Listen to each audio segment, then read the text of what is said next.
মিথ্যা তথ্য এবং গুজব প্রসঙ্গে এই সেমিনার আয়োজন করে প্রেস ইনস্টিটিউট বাংলাদেশ। অনুষ্ঠানে বিভিন্ন সংবাদ মাধ্যম, এনজিও ও ফ্যাক্ট চেকিং প্রতিষ্ঠানের প্রতিনিধিরা অংশগ্রহণ করেন। এ সময় মেটা ও এক্স তাদের ফ্যাক্ট চেকিং সিস্টেম তুলে নেয়ার খবরে আশঙ্কা প্রকাশ করেন গণমাধ্যম সংস্কার কমিশনের প্রধান কামাল আহমেদ। বর্তমান সময়ে মিথ্যা ও গুজবের সুনামি বয়ে যাচ্ছে বলেও মন্তব্য তার।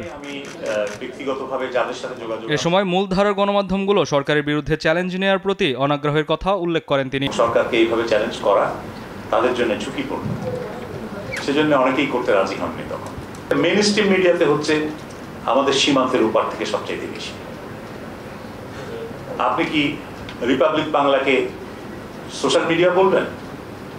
নাম নিয়েই আমি বলি, এই রিপাবলিক বাংলার কিন্তু ওই ভারতে কোনো শ্রোতা নেই, পশ্চিমবঙ্গেও শ্রোতা নেই, দর্শক নেই, তাদের প্রধান দর্শক বাংলাদেশে। কারণ আমরা দেখি এটা তো চ্যালেঞ্জ, এটা তো মোকাবেলা করতে হবে। এগুলো খুব কঠিন কাজ, কিন্তু করতে হবে।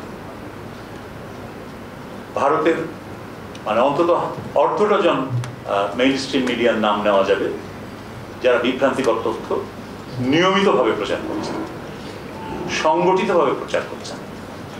এটা হচ্ছে বাংলাদেশের অতীত স্বৈরাচার বা যে দল ক্ষমতাচ্যুত হয়েছে তাদের বন্ধুদের কাজ, রাজনৈতিক বন্ধুদের কাজ। আমরা আশ্চর্যজনকভাবে দেখেছি যে আমাদের ধারণা ছিল যে আওয়ামী লীগের বন্ধু হচ্ছে কংগ্রেস, কিন্তু আওয়ামী লীগের বন্ধু এখন বিজেপিও।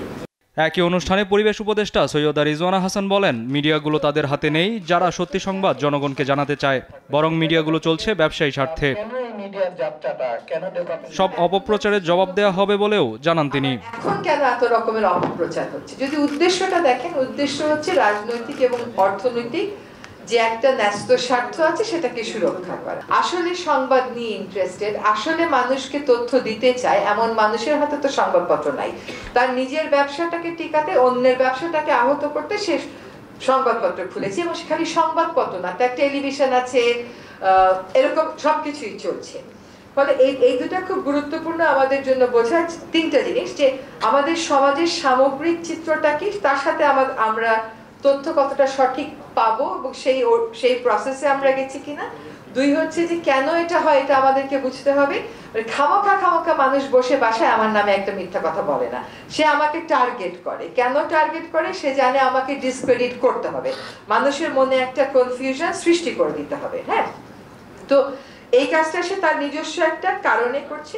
আর হচ্ছে কাদের কাছে আমাদের এই সংবাদ পরিবেশনের দায়টা, সেটা আমাদেরকে একটু চিন্তা করতে হবে। এবার মেইন স্ট্রিম বাদে আপনি ইউটিউবে আসেন, ইনফ্লুয়েন্সারদের কথা বলেন, অনেক সময় কিন্তু ভিউ এর কারণে অনেক কিছু হয়। শুধু আইন করে রাতারাতি দেশে সব গণমাধ্যমে সত্য তথ্য প্রচার সম্ভব নয়, প্রয়োজন অনুধাবনের, এমনটাই মন্তব্য সেমিনারে অংশগ্রহণকারীদের। কায়েস রাহাত, দেশ টিভি, ঢাকা।